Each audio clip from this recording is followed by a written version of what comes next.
प्यारे बच्चों, कैसे हैं आप लोग। उम्मीद करते हैं कि आप लोग एकदम अच्छे से होंगे और मन लगा करके पढ़ाई कर रहे होंगे।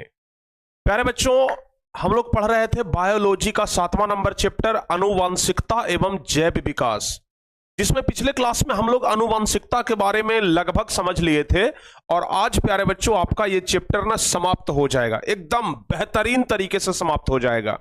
आज जितने भी सारे फैक्टर, जितने भी सारे पॉइंट, जितने भी सारे टॉपिक बचे हुए हैं इस चैप्टर में, वो सब प्यारे बच्चों हम लोग खत्म कर देंगे।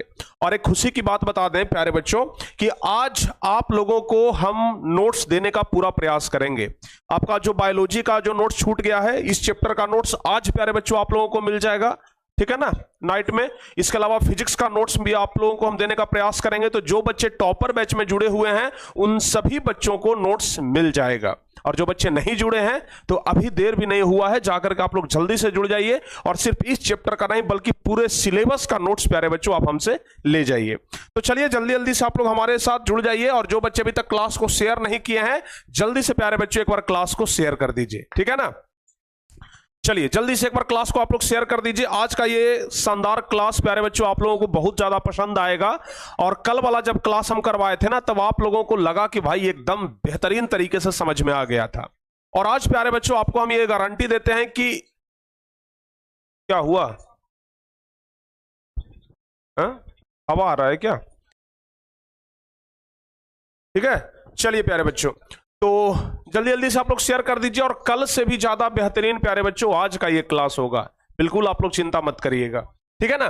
तो चलिए हम इस क्लास को आगे बढ़ाते हैं। और नोट्स अगर चाहिए तो टॉपर बैच में जरूर जुड़ जाइएगा। और जो बच्चे अभी तक क्रैश कोर्स में अपना एडमिशन नहीं लिए हैं, तो वैसे सभी बच्चे क्रैश कोर्स में भी अपना एडमिशन जल्द से जल्द करवा लीजिए, ठीक है ना।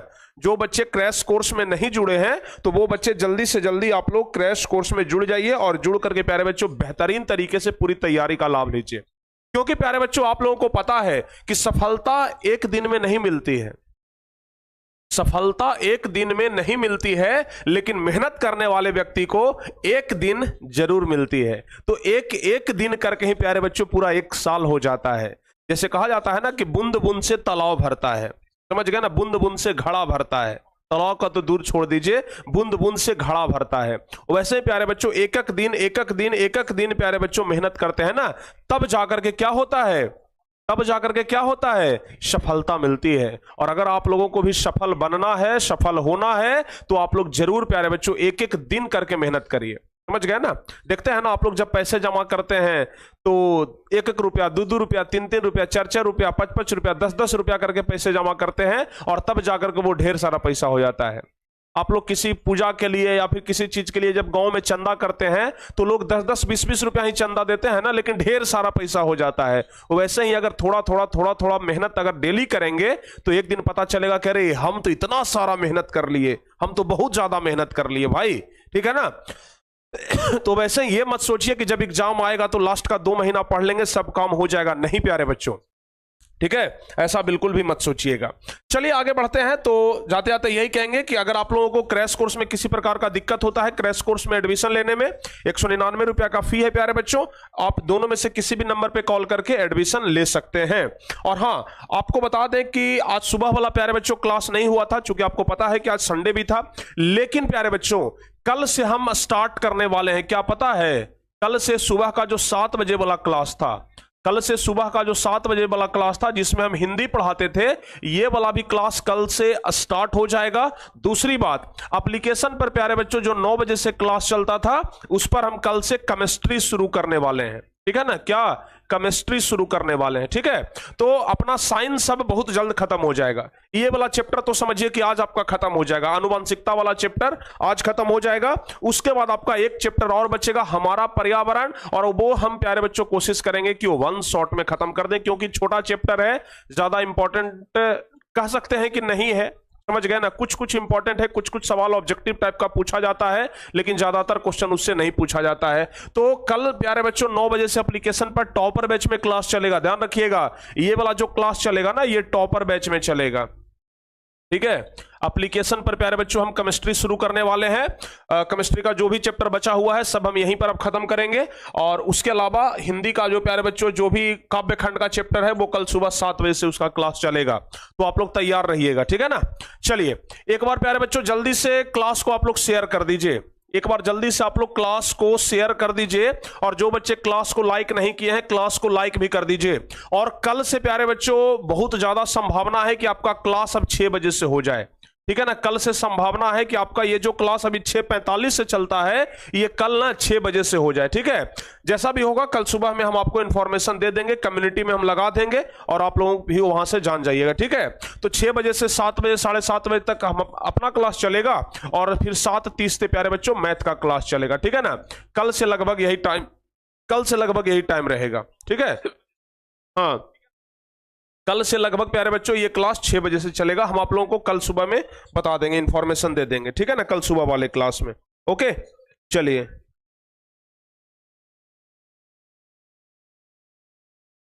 तो आगे बढ़ते हैं प्यारे बच्चों। हम लोग कल पढ़ रहे थे मेंडल के नियम, ठीक है ना। अच्छा प्यारे बच्चों आप लोगों से हम कुछ क्वेश्चन पूछ लेते हैं, जरा बताइएगा मेंडल अपने प्रयोग के लिए किस पौधे को चुना, जल्दी से बताइए। मेंडल ने अपने प्रयोग के लिए किस पौधे को चुना, यानी कि मेंडल कौन सा ऐसा पौधा था जिस पर वो अपना प्रयोग किए थे, क्या बताइए जल्दी से। लौकी का पौधा था कि क्या सरसों का पौधा था, किस चीज का पौधा था, जल्दी से बताइए। वो पौधा कौन सा था प्यारे बच्चों जिस पर मेंडल ने अपना प्रयोग किया था, जल्दी से बताइए। मेंडल ने किस पौधे पर अपना प्रयोग किया। मेंडल का पूरा नाम क्या बताए थे, ग्रेगर जॉन मेंडल, ठीक है ना। तो मेंडल का जो प्रयोग था प्यारे बच्चों ध्यान रखिएगा, मेंडल का जो प्रयोग हुआ था वो मटर के पौधे पर हुआ था। किस पर, मटर के पौधे पर हुआ था। किस पर हुआ था, मटर के पौधे पर हुआ था। और कल प्यारे बच्चों हम मेंडल का पहला नियम बताए थे, कल हम आपको क्या बताए थे, मेंडल का पहला नियम। अच्छा मेंडल के पहले नियम को प्यारे बच्चों दूसरा नाम क्या है बता दीजिए। मेंडल के पहला नियम को क्या कहा जाता है, हाँ मेंडल के पहले नियम को क्या कहा जाता है, तो आपका जवाब होगा कि सर मेंडल के पहला नियम को पृथक्करण का नियम कहा जाता है, पृथक्करण का नियम भी कहा जाता है। ध्यान रखिएगा मेंडल के प्रथम नियम को हम पृथक्करण का नियम भी कहते हैं, ठीक है। तो ये बात ना आप लोग ध्यान रखिएगा। तो मेंडल का प्रयोग हम आपको पहला नियम बता दिए थे। आज प्यारे बच्चों हम आपको बताएंगे मेंडल का दूसरा नियम, मेंडल का दूसरा नियम बताएंगे, ठीक है ना। मेंडल का हम आपको क्या बताएंगे, दूसरा नियम बताएंगे। और जब दूसरा नियम बता देंगे ना उसके बाद ही प्यारे बच्चों हम लोग आगे बढ़ेंगे। कल भी हम आपको जल्दीबाजी में लिंग निर्धारण के बारे में बताए थे, लेकिन आज एकदम विस्तार से प्यारे बच्चों हम लिंग निर्धारण के बारे में बताएंगे, और आज लगभग ये चैप्टर प्यारे बच्चों हम समाप्त करेंगे, ठीक है ना। चलिए बिल्कुल एकदम अच्छे से ध्यान से एकदम कंसंट्रेट हो जाइए, एकदम ध्यान से कंसंट्रेट हो जाइए, ठीक है ना। अगर आप कंसंट्रेट हो गए तो एक बार कमेंट बॉक्स में लिखिए पूरा यस सर कंसंट्रेट हो गए। आप जो भी समझाइए हम समझ जाएंगे, जल्दी से, हाँ जल्दी से एक बार कमेंट बॉक्स में बता दीजिए कि हाँ सर हम समझ जाएंगे, अब जो भी समझा दीजिए हम समझ जाएंगे। आज प्यारे बच्चों बहुत कुछ पढ़ाने वाले हैं, आपका पूरा सिलेबस आज खत्म, सॉरी ये चैप्टर पूरा खत्म हो जाएगा, ठीक है ना, ये चैप्टर पूरा खत्म हो जाएगा। आज हम आपको मेंडल का दूसरा प्रयोग बताएंगे, लिंग निर्धारण के बारे में बताएंगे, जीवाश्म के बारे में बताएंगे, ठीक है ना।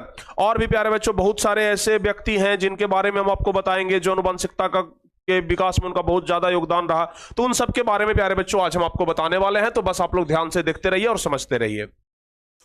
जो मेंडल का पहला प्रयोग था प्यारे बच्चों, पिछले क्लास में बताए थे ना आपको, मेंडल का पहला प्रयोग हम आपको पिछले क्लास में बताए थे, और आपको यह बता दिए थे कि मेंडल का जो प्रथम नियम है उसे हम कहते हैं पृथक्करण का नियम। ये हम आपको पिछले क्लास में बताए थे, और इसमें हम आपको बताए थे कि मेंडल साहब जो पहला नियम था, चलिए पहला नियम, ठीक है ना, थोड़ा सा हम रिवाइज करवा देते हैं ताकि जो बच्चे कल पढ़े हैं उनका रिवीजन हो जाए, जो नहीं पढ़े हैं वो समझ जाए कि हाँ कल क्या पढ़ाई हुआ था। तो जो मेंडल का जो पहला प्रयोग था प्यारे बच्चों, उसमें बताए थे कि मेंडल साहब एक लंबा पौधा लिए थे और दूसरा एक बौना पौधा लिए थे, बताए थे ना, एक लंबा और एक बौना पौधा लिए थे। लंबा पौधा को प्यारे बच्चों डबल कैपिटल टी से सूचित करते हैं, और बौना पौधा को स्मॉल डबल टी से सूचित किया जाता है, बताए थे ना हम आपको। और यहां से प्यारे बच्चों हम आपको यह बता दिए थे कि जो आनुवंशिकता का गुण होता है वो हमारे पूर्वजों से आता है, पिताजी से आता है, दादाजी से आता है, नाना जी से आता है, नानी से आता है, समझ गए ना। ये हम आपको पिछले क्लास में बता दिए थे, क्योंकि प्यारे बच्चों यहां से हम आपको बताए थे कि यहां से जो संतान उत्पन्न हुआ वो कितना संतान, देखिए जैसे ये अलग होगा तो ये टी हो गया, ये टी हो गया, अगर ये अलग होगा तो ये टी हो गया, ये टी हो गया, ठीक है ना, बताए थे ना, सॉरी स्मॉल टी हो, ठीक है, यहां तक हम आपको बता दिए थे। उसके बाद और हम आपको क्या बताए थे, आप लोग थोड़ा सा रिवाइज करिए, अपने मन में सोचिए जरा, ठीक है ना, कि हम कल क्या बताए थे। अगर प्यारे बच्चों ये इससे जाकर के मिलेगा तो एक डबल इस तरीके से बनेगा, एक बड़का टी एक छोटका टी, समझ गए। ये प्यारे बच्चों अगर जाकर के मिल जाएगा इससे तो क्या बनेगा, एक बड़का टी और एक छोटका टी बनेगा। ये अगर मिल जाएगा इससे तो क्या बनेगा, एक बड़का टी और एक छोटका टी बनेगा। ये प्यारे बच्चों अगर जाकर मिल जाएगा इससे तो क्या बनेगा, दोनों क्या बन जाएगा, एक बन जाएगा बड़का टी और एक बन जाएगा छोटका टी, ठीक है। आपको हम बताए थे प्यारे बच्चों, अगर छोटा वाला है तो छोटा वाला का गुण नहीं आता है, बड़ा वाला का गुण आता है। जैसे यहां पर यहां पर बड़की टी भी है और छोटका टी भी है, समझ गए ना, बड़की और छोटकी दोनों है, तो गुण किसका आएगा, बड़का का कि छोटका का, बड़का का गुण आएगा। यानी कि प्यारे बच्चों बड़का टी क्या है, लंबा, यानी कि ये जो चारों पौधा है ना ये लंबा हो जाएगा, ठीक है। ये भी क्या होगा, लंबा होगा, ये भी क्या होगा, लंबा होगा, ये भी क्या होगा, लंबा होगा, और ये भी क्या होगा, लंबा होगा। तो क्या प्यारे बच्चों पिछले क्लास में हम आपको ये चीज बताए थे ना, तो क्या बौना का गुण समाप्त हो गया, बताइए, तो क्या बौना का गुण समाप्त हो गया, नहीं। अगर इस पीढ़ी में नहीं आया है तो इसके अगली पीढ़ी में आएगा, समझ गए ना, अगर इस पीढ़ी में नहीं आया है तो इसके अगली पीढ़ी में आएगा। अगली पीढ़ी किस तरीके से होता है आपको हम बताए थे, जैसे देखिए यहां ना इसको हम ऊपर करते हैं, अभी अगली पीढ़ी कैसे काम करता है प्यारे बच्चों, जरा देखिए ध्यान से, अगली पीढ़ी कैसे काम करेगा। अब जो पहला पीढ़ी है इसमें क्या था जी, ये जनक था और ये संतान था। अब क्या हो जाएगा, अगली पीढ़ी के लिए ये क्या हो जाएगा, जनक हो जाएगा, बताए थे ना, अगली पीढ़ी के लिए ये क्या हो जाएगा, जनक हो जाएगा। तो यहां से प्यारे बच्चों इसको अलग करेंगे तो ये हो जाएगा स्मॉल टी, ये कैपिटल टी और ये स्मॉल टी। यहां से अगर इसको अलग करते हैं तो ये क्या हो जाएगा, एक कैपिटल टी और एक हो जाएगा स्मॉल टी, ठीक है, स्मॉल टी। अब दोनों को मिला दीजिए तो क्या हो जाएगा, ये प्यारे बच्चों इससे मिल जाएगा, ये इससे मिल जाएगा, ये इससे मिल जाएगा और ये इससे मिल जाएगा। तो ये वाला कैपिटल टी और कैपिटल टी मिलेगा तो क्या हो जाएगा, टी टी हो जाएगा। ये क्या हुआ जी, लंबा हुआ, पिछले क्लास में बताए थे ना, ये पहला नियम। अगर प्यारे बच्चों ये बड़की टी जाकर के किससे मिल गया, छोटकी टी से, तो एक बड़का और एक छोटका, लेकिन बड़का छोटका है तो ये लंबा होगा कि बौना होगा, पिछले क्लास में बताए थे, ये लंबा की बौना। अगर एक बड़का टी है, देखिए पिछले क्लास में हम आपको बताए थे ना, अगर दोनों बड़का टी है, अगर दोनों बड़का टी है प्यारे बच्चों तो ये लंबा हो जाएगा, क्या हो जाएगा, लंबा। अगर एक बड़का और एक छोटका है तब क्या होगा, ये भी लंबा होगा, ये भी लंबा होगा। अगर एक छोटका और एक बड़का है तो क्या होगा, ये भी लंबा होगा। और अगर दोनों छोटकी टी है तब प्यारे बच्चों ये क्या होगा, बौना होगा, ठीक है ना। आपको पिछले क्लास में हम ये बता दिए थे, ठीक है। मेंडल का प्रयोग बहुत ज्यादा इंपॉर्टेंट है, इसलिए हम आज भी रिवाइज करवा रहे हैं। अगर इंपॉर्टेंट नहीं होता तो आज हम रिवाइज नहीं करवाते। अगर प्यारे बच्चों आप ये सीख जाते हैं तो समझिए कि परीक्षा में ना 5 नंबर का ये पूछता है, कितना नंबर का, 5 नंबर का, ठीक है। और अगर नहीं सीखेंगे तो समझिए कि आपका 1% नंबर चला गया, क्योंकि 5 नंबर बराबर 1% होता है प्यारे बच्चों, ठीक है, ध्यान रखिएगा। अब चलिए, ये छोटकी टी है और ये बड़की टी है, तो ये छोटकी हो गया और ये बड़की हो गया, ये भी लंबा हो जाएगा, ठीक है, ये भी लंबा हुआ, ये भी लंबा हुआ। अच्छा, ये छोटकी और ये छोटकी, तो दोनों छोटकी हो जाएगा ना। ये प्यारे बच्चों क्या हुआ, बौना हुआ, बौना हुआ। अच्छा, ये जो डबल टी है इसको प्यारे बच्चों हम पिछले क्लास में बताए थे कि शुद्ध लंबा कहलाएगा। ये क्या कहलाएगा, ये शुद्ध लंबा कहलाएगा। और ये दोनों जो छोटकी और बड़की दोनों मिल करके बना है, ये प्यारे बच्चों क्या कहलाएगा, संकर लंबा कहलाएगा। क्या कहलाएगा, संकर लंबा कहलाएगा। पिछले क्लास में बताए थे ना हम। चलिए, और अच्छा, ये सब जो होता है प्यारे बच्चों किसके कारण होता है, जिन के कारण होता है। किसके कारण होता है, जिन के कारण होता है। अच्छा, कितने बच्चों को पता है कि जिन का जनक किसे कहा जाता है, बताइए एकदम ईमानदारी से, जिन का जनक किन्हें कहा जाता है, कितने बच्चों को पता है। यानी कि सबसे पहली बार जिन शब्द का खोज किस व्यक्ति ने किया था, सबसे पहली बार जिन शब्द का खोज किस व्यक्ति ने किया था। कितने बच्चे हैं जो बता सकते हैं। हाँ, सबसे पहली बार जिन शब्द का खोज किसने किया, तो प्यारे बच्चों ध्यान रखिएगा, जोहेन्सन ने किया था। जोहेन्सन, किसने किया था, जोहेन्सन नामक एक व्यक्ति थे जो सबसे पहली बार जिन नामक शब्द का खोज किए। समझ गए ना, जोहेन्सन नामक व्यक्ति ने, ध्यान रखिएगा ये बात, ठीक है। तो जोहेन्सन ने सबसे पहली बार जिन नामक खोज किए। तो हमारे डीएनए में प्यारे बच्चों क्या होता है, जिन होता है। और उसी डीएनए के कारण, यानी उसी जिन के कारण क्या होता है, विभिन्नता पाई जाती है। क्या पाई जाती है? विभिन्नता। यानी कि हम अपने पिताजी से थोड़ा सा भिन्न है, हमारा भाई थोड़ा सा और भिन्न है हमसे, हमारा दूसरा भाई और थोड़ा सा भिन्न है। मतलब हर एक जीव में क्या पाई जाती है? विभिन्नता पाई जाती है। किसके कारण? ये जीन के कारण। तो ये था प्यारे बच्चों मेंडल का पहला नियम, समझ गए ना, जिसको कि पृथक्करण का नियम भी कहते हैं। अच्छा, मेंडल का पहला नियम सारे बच्चे समझ गए ना? मेंडल का पहला नियम जिसे पृथक्करण का नियम भी कहते हैं। अच्छा प्यारे बच्चों, एक बात ध्यान रखिएगा, आपको हम यहां पर बता रहे हैं कि ये बड़का टी मतलब होता है लंबा और छोटका टी मतलब होता है बौना। लेकिन जब बड़का और छोटका मिलता है तो बौना का गुण समाप्त कर देता है, समझ गए ना? जो बड़का और छोटका मिलता है तो बौना का गुण समाप्त कर दिया। जैसे देखिए, एक प्यारे बच्चों लंबा वाला जीन मिल गया और एक छोटा वाला जीन मिल गया, बौना वाला। अगर दोनों मिलता है ना तो ये बनता है लंबा, यानी कि इससे जो संतान होगा कैसा होगा? लंबा होगा। तो ये बौना वाला का गुण तो समाप्त हो जाता है, यानी कि प्रभावी नहीं रहता है। तो ध्यान रखिएगा, यहां पर अगर आपसे पूछा जाएगा कि प्रभावी क्रोमोसोम कौन सा है, बताइए प्रभावी क्रोमोसोम कौन सा है, तो आपको बताना होगा कि प्रभावी क्रोमोसोम है कौन सा? कौन सा? Capital T. समझ गए ना? बड़का टी जो है ना वो प्रभावी है, क्योंकि ये इतना ज्यादा प्रभाव में है कि ये छोटका का जो गुण है ना उसे समाप्त कर देता है, समझ गए? और ये जो छोटा वाला है उसको कहते हैं अप्रभावी। छोटका को क्या कहते हैं? अप्रभावी। छोटका क्या हो जाएगा? अप्रभावी हो जाएगा। ये बात आप लोग ध्यान रखिएगा, समझ गए? यहां तक सारे बच्चे समझ गए ना? तो ये प्यारे बच्चों अभी तक हम आपको रिवाइज करवा रहे थे मेंडल का पहला नियम, जिसको कि पृथक्करण का नियम कहते हैं, जो कि हम पिछले क्लास में भी ऑलरेडी करवा चुके हैं। ठीक है, अभी प्यारे बच्चों हम सबसे पहले आपको बताएंगे मेंडल का दूसरा नियम, समझ गए ना? यानी कि जो मेंडल का दूसरा प्रयोग है, मेंडल 2 प्रयोग किए थे, समझ गए ना?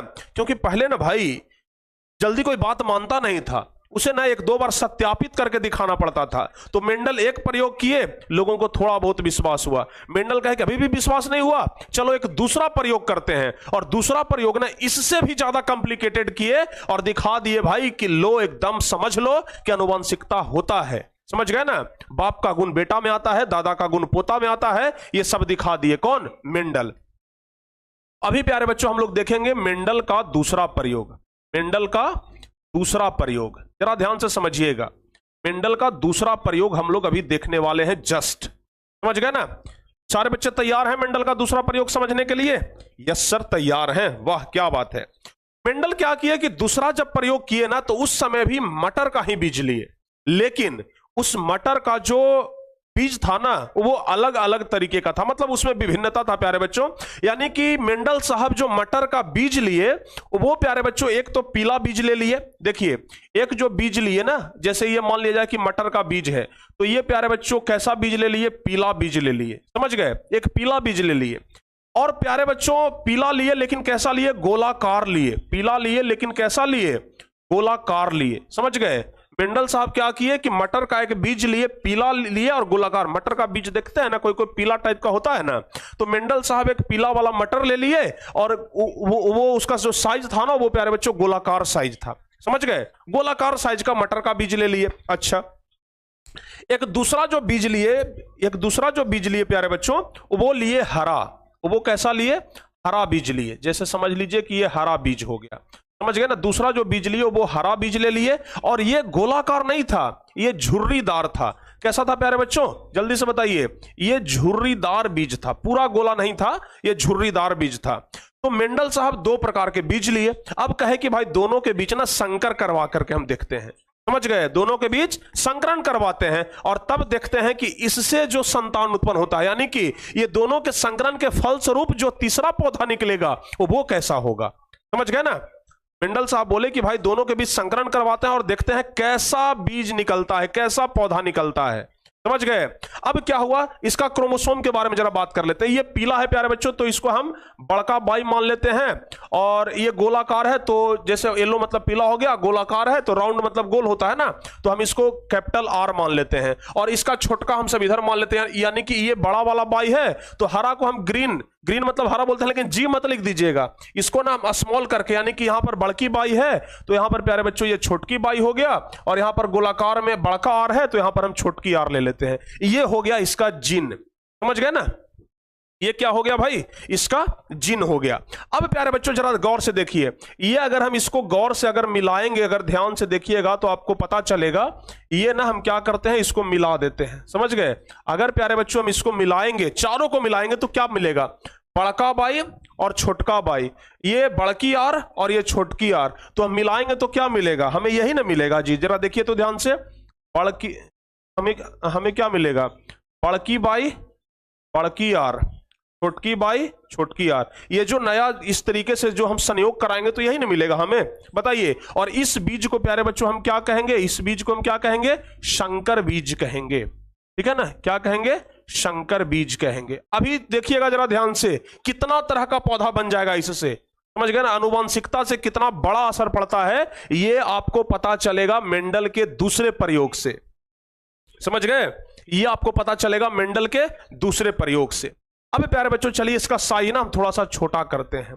पता तो चल ही रहा होगा आप लोगों को भाई, पता चल रहा है ना, पता तो चल रहा है ना, यस सर। चलिए देख लेते हैं पता चल रहा है कि नहीं।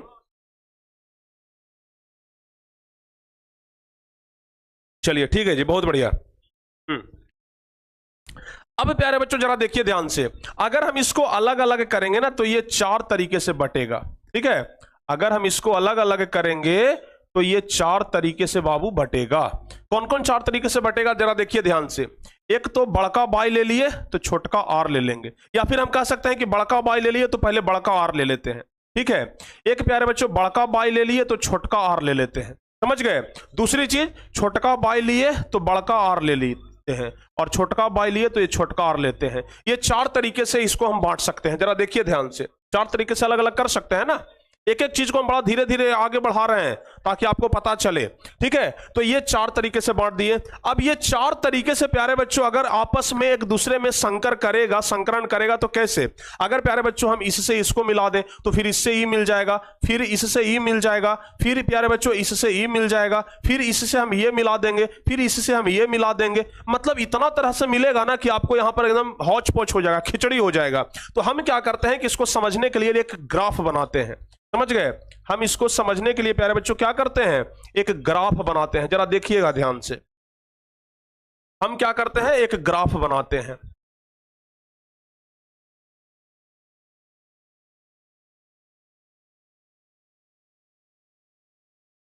हम क्या करते हैं, ये कितना तरह से संकरण बीज बनाएगा प्यारे बच्चों, इसके लिए हम क्या करते हैं, एक ग्राफ बना देते हैं, समझ गए।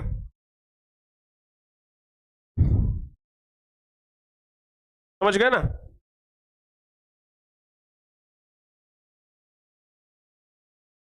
चलिए अब जरा गौर से देखिएगा, यहां पर क्या है, वाई आर। यहां पर आपको सबसे मुख्य चीज क्या ध्यान देना, देखिए हम जानते हैं कि बहुत सारे बच्चे ऐसे हैं जिनको ये वाला प्रयोग समझ में नहीं आएगा, ठीक है ना। और खास करके वैसे बच्चों को नहीं आएगा जो कमेंट बॉक्स में ज्यादा बातचीत कर रहे हैं, जो अपने दिमाग पर जोर देना नहीं चाहते हैं। और हमें यह भी पता है कि वैसे बच्चे अगले 2 मिनट में निकल जाएंगे यहां से, इस लाइव क्लास से। और जो बच्चे अगले 2 मिनट में इस लाइव क्लास से निकल गए तो समझिए कि उनको समझ में नहीं आया, समझ गए ना। क्योंकि हमें पता है ना, अगर किसी को हार्ड काम दे दो, दिमाग पर लोड पड़ने लगता है ना, तो बच्चे किनारा धर लेते हैं, समझ गए। वैसे ही अगर अभी इस लाइव क्लास से जो बच्चे निकलेंगे, समझ जाना है कि वो बच्चे को समझ में नहीं आ रहा है, समझ गए ना। और जो बच्चे टिक करके समझ रहे हैं उनको है कि भाई समझ में आ रहा है, समझ गए। ये एकदम अच्छे से हमको पता है। चलिए बहुत बढ़िया। हाँ अब प्यारे बच्चों क्या करते हैं, ये बाई आर है तो यहां पर हमें लिख देते हैं बाई आर। वो क्या है, बड़की आर, सॉरी बड़की बाई छोटकी आर। ये क्या है, छोटकी बाई बड़की आर। ये क्या है, छोटकी बाई छोटकी आर। ये हम चारों लिख दिए ना। अब इसी चीज को हम इधर भी लिख देते हैं प्यारे बच्चों, ठीक है। बड़की बाई बड़की आर। अब क्या है, क्या है, बड़की बाई छोटकी आर। उसके बाद छोटकी बाई बड़की आर, छोटकी बाई छोटकी आर। अब देखिएगा जरा ध्यान से, अब आपको कुछ नहीं करना है, बस ऐसे ऐसे गुना करते जाइए। इससे इसमें गुना, इससे इसमें गुना, इसमें इससे गुना, इसमें इससे गुना, बस ऐसे गुना करते जाइए। और लगभग 16 तरीके का प्यारे बच्चों आपको रिजल्ट निकलेगा। यानी कि अगर प्यारे बच्चों इस तरीके का संकरण होता है तो ये 16 तरीके का पौधा नया बन सकता है, 16 तरीके का नया पौधा बन सकता है। चलिए जरा करके देखते हैं, समझ गए ना। चलिए जरा करके देखते हैं। ये देखिए ये क्या है बाबू, ये यहां पर क्या है, यहां पर गड़बड़ लिखा गया है, यहां पर लिखा गया है छोटकी, इसको कर देना है प्यारे बच्चों बड़की। ठीक है, अब देखिएगा जरा ध्यान से, ये बड़की बाई तो यहां पर लिख देंगे, सॉरी यहां पर लिख देंगे बाई बाई, और दोनों आर भी बड़की है तो आर आर, पहला भरा गया। दूसरा इससे इसमें गुना कर दीजिए, बड़की बाई तो बड़की बाई, ये पहले बड़का वाला लिखाएगा तब छोटका वाला लिखाएगा, ये बात आप लोग ध्यान रखिएगा। यानी कि बड़की आर है तो बड़की आर, फिर उसके बाद छोटकी आर। अब देखिए बड़की बाई छोटकी बाई, तो पहले बड़की लिखा जाएगा, उसके बाद छोटकी लिखा जाएगा, फिर उसके बाद बड़की आर, और उसके बाद फिर से प्यारे बच्चों क्या है बड़की आर ही है। ये सब जो आप देख रहे हैं ना, अभी आपको बताएंगे कि क्या है क्या नहीं है, तब समझ में आएगा किस तरीके का पौधा बना, किस तरीके का पौधा नहीं बना, प्यारे बच्चों आपको ये समझ में आएगा। उसके बाद जरा देखिएगा ध्यान से, यहां पर क्या है जी, ये बड़की बाई है और ये छोटकी बाई है, तो पहले बड़की बाई, उसके बाद छोटकी बाई, उसके बाद बड़की आर, उसके बाद छोटकी आर। समझ गए? देखिए पहला लाइन हमारा पूरा लिखा गया ना, है? कितने बच्चे को समझ में आया? पहला लाइन तक कितने बच्चे को समझ में आया? एकदम सही सही बताइएगा।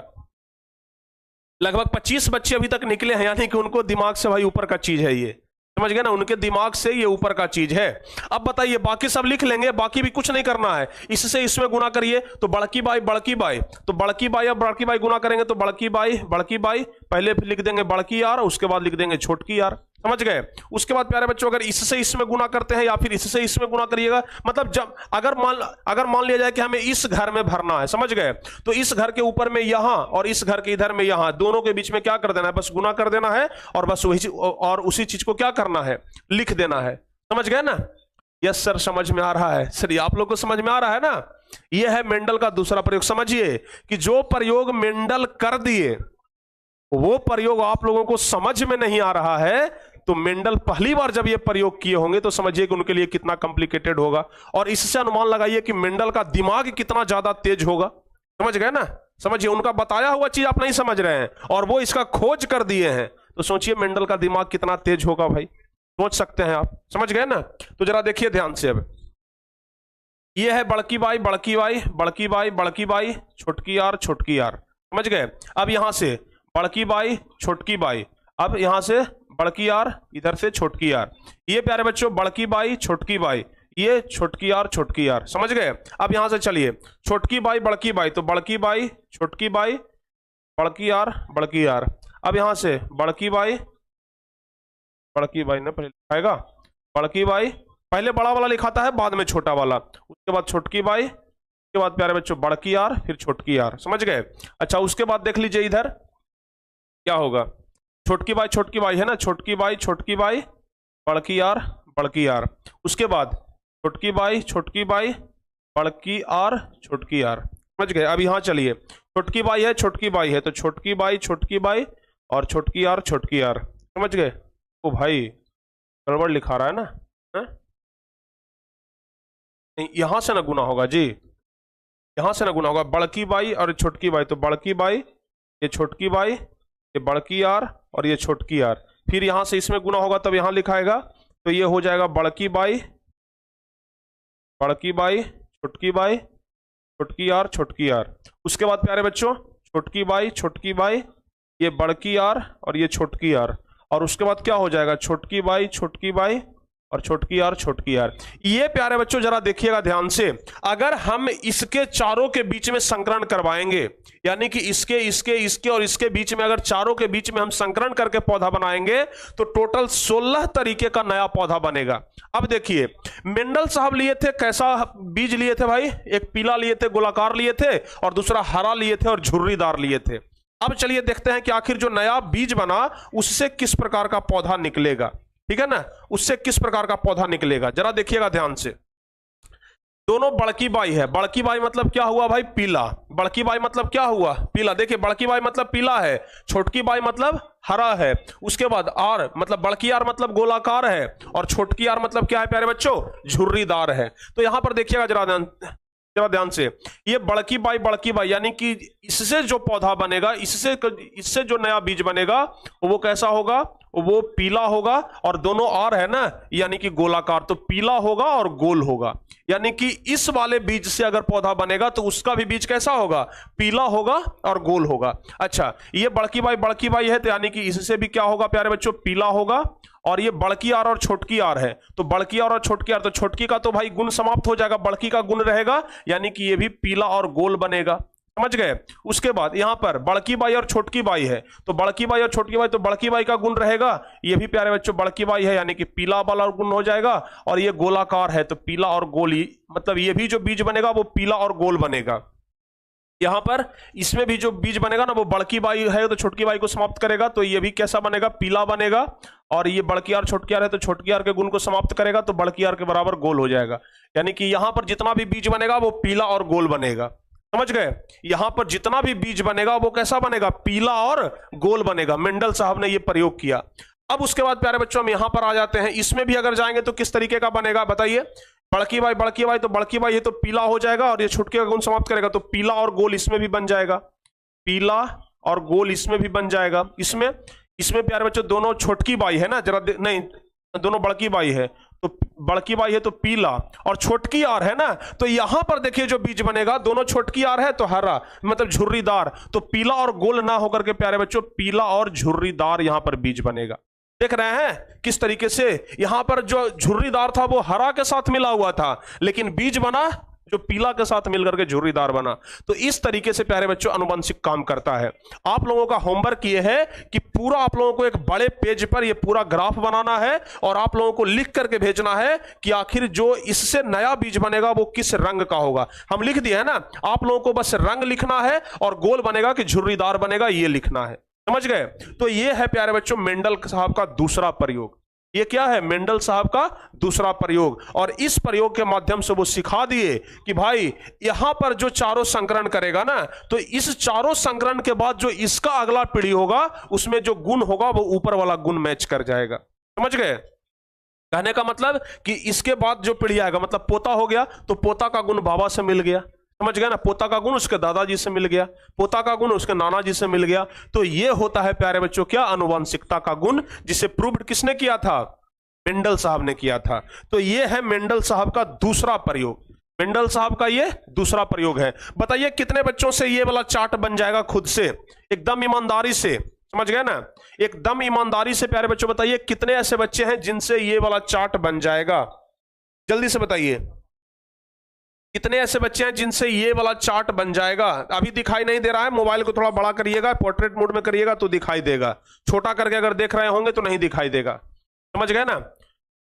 कितने बच्चे हैं जिनको दिखाई दे रहा है और उनको समझ में भी आया, बहुत सारे बच्चे हैं जिनको समझ में नहीं आया होगा। अगर समझ में नहीं आया है ना तो बस आपसे एक रिक्वेस्ट है, अरे कोई गलत बात नहीं बोलेंगे, सही बात बोलेंगे।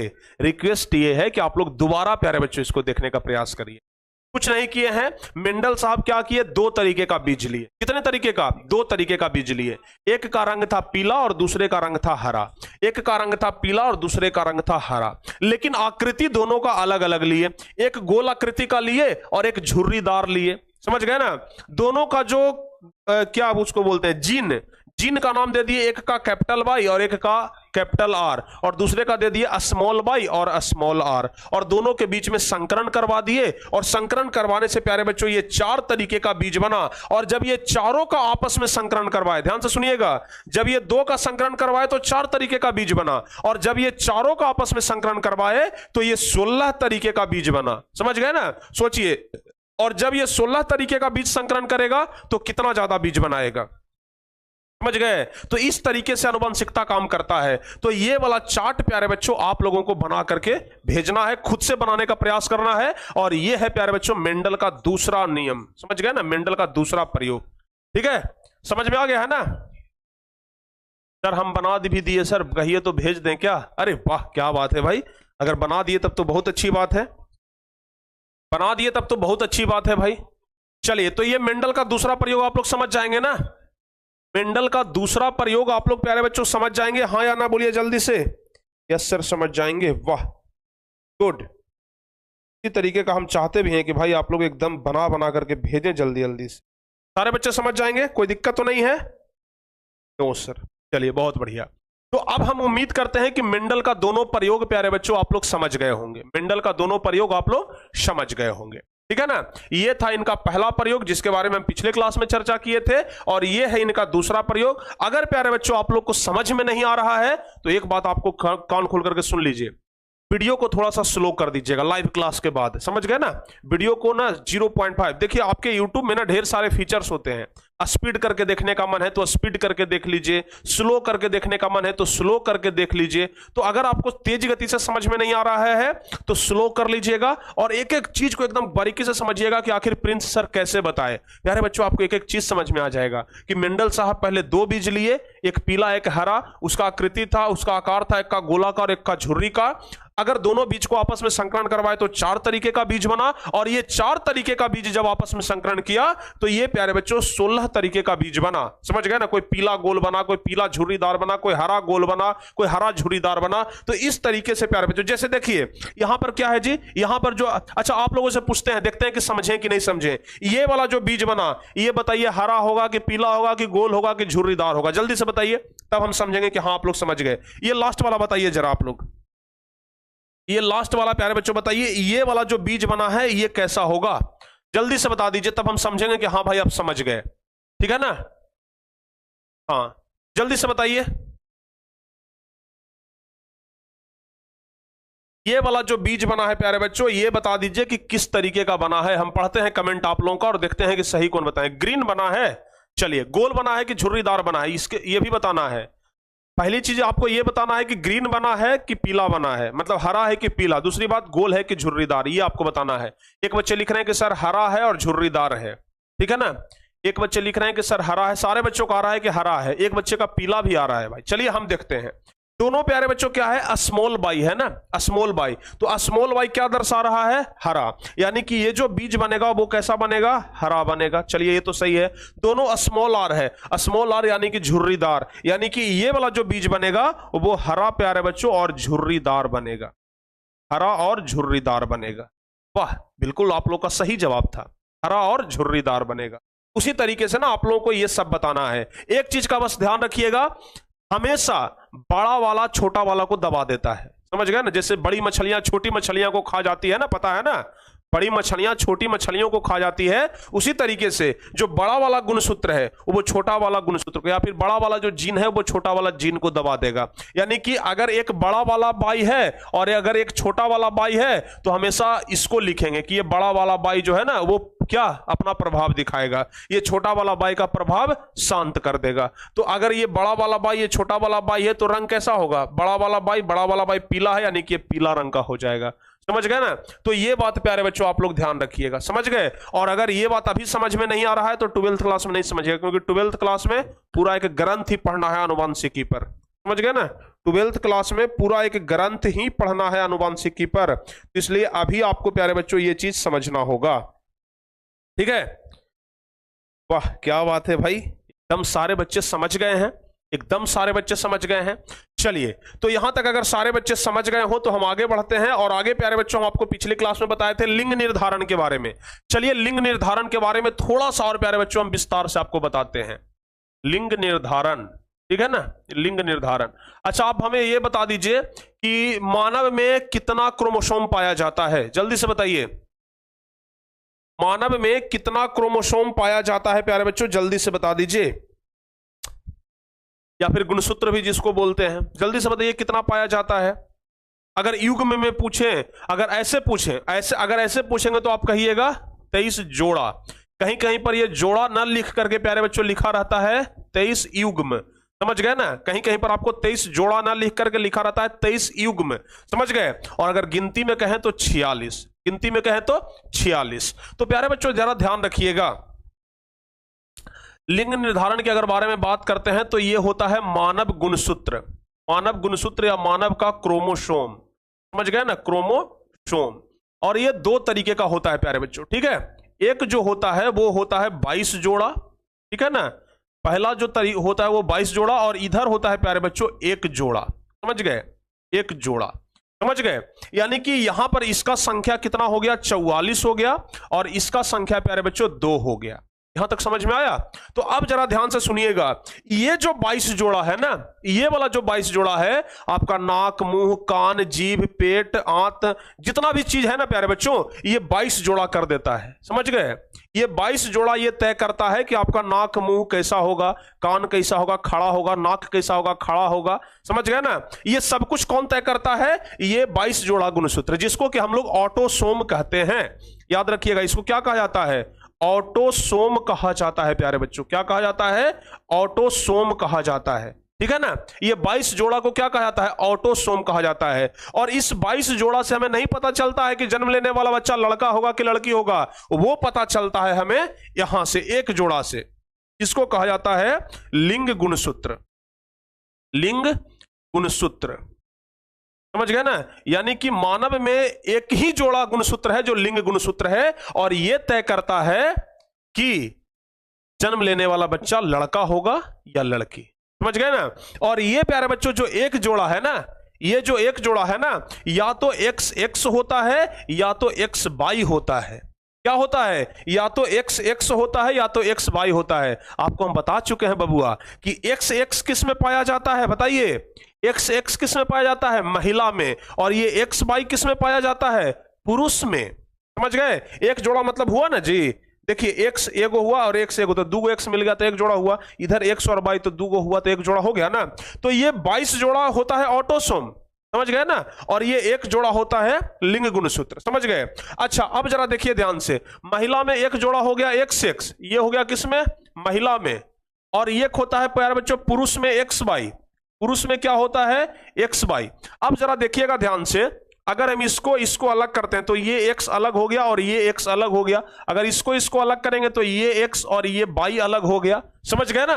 अभी हम जिस तरीके से अभी मेंडल साहब का प्रयोग में अलग अलग किए थे ना, अर्धसूत्री विभाजन, उसी तरीके से प्यारे बच्चों यहां कर दिए। अब क्या करते हैं, इससे इसको मिला दिए तो ये एक्स एक्स बन गया। अब प्यारे बच्चों इससे इसको मिला दिए तो ये एक्स वाई बन गया। अब इससे इसको मिला दिए तो ये एक्स एक्स बन गया। अब ये इससे इसको मिला दिए तो ये एक्स वाई बन गया। इस स्थिति में आप देखेंगे, अगर एक्स एक्स बना है प्यारे बच्चों तो ये क्या होगा? लड़की। लड़की को हम लोग क्या कर देते हैं? लिख देते हैं लड़की। ये एक्स वाई मतलब क्या हो गया? लड़का। समझ गए? एक्स एक्स मतलब क्या हो गया? लड़की। और ये एक्स वाई मतलब क्या हो गया? लड़का। तो आप देख रहे हैं कि लड़का और लड़की का जो निर्धारण है ना, वो बाई गुणसूत्र से हो रहा है। बाई गुणसूत्र। समझ गए? यानी बाई गुणसूत्र किस में पाया जाता है? पुरुष में। यानी कि लड़का और लड़की का जो निर्धारण होता है ना, वो पुरुष के गुणसूत्र से होता है, न कि महिला के गुणसूत्र। समझ गए? लड़का और लड़की का जो निर्धारण होता है ना, वो पुरुष के गुणसूत्र से होता है, न कि महिला के गुणसूत्र। पहले के जमाना में आप लोग देखते होंगे, अगर किसी महिला को खाली बेटी ही हो रहा है तो उसका दूसरा शादी करवा दिया जाता था कि महिला में कोई दोष है। समझ गए ना? अपन बेटवा के हम दूसरा शादी करेंगे। समझ गए? लेकिन दोष किस में होता है? महिला में कि पुरुष में? पुरुष में दोष होता है, महिला में दोष नहीं होता है। महिला में तो भाई एक्स एक्स गुणसूत्र है ये है, और सब महिला में एक्स एक्स गुणसूत्र है। अब जिस पुरुष में बाई गुणसूत्र नहीं बन रहा है उसको सिर्फ बेटिए होगा, और जिस पुरुष में बाई गुणसूत्र बन रहा है उसको सिर्फ बेटा होगा, और जिस पुरुष में सिर्फ बाह्य गुणसूत्र बन रहा है उसको सिर्फ बेटे होगा, बेटी नहीं होगा। समझ गए ना? ये भी आप लोग ध्यान रखिएगा। सारे बच्चे समझ गए? अच्छा, अब कुछ बच्चे का यह सवाल आ जाता है कि सर ठीक है, लड़का लड़की तो ठीक है, हिजड़ा कैसे बनता है? किन्नर जिसको बोलते हैं। समझ गए ना कि सर किन्नर का क्या स्थिति है? सर बताइए ना, किन्नर कैसे बनता है? देखिए प्यारे बच्चों, होता क्या है ना कि ये जो 22 जोड़ा गुणसूत्र है ना, ये थोड़ा उलट फेर हो जाता है। समझ गए? और जहां गुणसूत्र अगर उलट फेर हुआ, जहां गुणसूत्र अगर उलट फेर हुआ तो वो हिजड़ा बन जाता है, यानी कि किन्नर बन जाता है। समझ गए ना? तो ये गुणसूत्र में उलट फेर के कारण ही क्या बन जाता है? गुणसूत्र में उलट फेर के कारण ही गुणसूत्र का जो क्या कह सकते हैं कि जो संतुलन है वो बिगड़ जाता है। गुणसूत्र का जो संतुलन है वो बिगड़ जाता है, और गुणसूत्र का जब संतुलन बिगड़ता है तभी प्यारे बच्चों क्या हो जाता है? जन्म लेने वाला बच्चा न तो लड़का न तो लड़की, वो दोनों के बीच का हो जाता है, जिसको कहते हैं किन्नर। समझ गए ना? इसके बीच को क्या कहते हैं? किन्नर कहते हैं, जिसको बोलचाल की भाषा में हिजड़ा भी बोला जाता है। चलिए यहां तक सारे बच्चे समझ गए ना? यस सर, यहां तक सारे बच्चे समझ गए? एक बार जल्दी से हम पूरा पूरा देखना चाहते हैं, सभी बच्चों का कमेंट देखना चाहते हैं यस सर का, सभी बच्चों का हम कमेंट यस सर का देखना चाहते हैं। तो जल्दी से एक बार भाई यस सर सारे बच्चे लिख दीजिए जल्दी से।